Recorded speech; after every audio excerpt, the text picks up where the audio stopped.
Nasceu a primeira banda rock agrícola do país. Chama-se Pica-Tomilho, canta em mirandês e usa bigornas, tratores e serrotes. Florinda da Assunção e Alfredo Pica, os protagonistas de uma história de amor e lavoura. São a essência da mais recente criação dos Pica-Tomilho. Florinda era uma moça singela, trabalhadora. Entretanto, apaixonou-se por Alfredo Pica quando viu o seu trator. É um cheirinho do espírito do segundo CD da banda, com raízes em Cendi, Miranda do Douro, prestes a ser lançado. O mais recente trabalho depois do Sachola, Vinhaça e Rock and Roll, a primeira obra do grupo lançada há 7 anos e o trampolim do sucesso dos Pica-Tomilho. A nossa banda teria de ter um nome ligado à agricultura, portanto ligado ao campo, e daí Pica-Tomilho.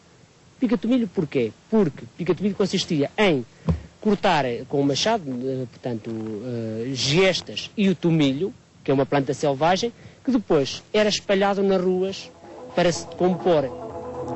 Os Pica-Tomilho assumem-se como os criadores nacionais de um novo género musical. É a primeira banda de rock agrícola. O estúdio é a natureza. A vida do campo inspira as canções.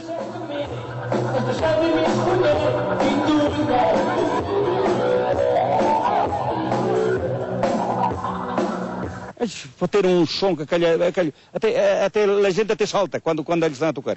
Os poucos concertos que deu a banda provocam o delírio.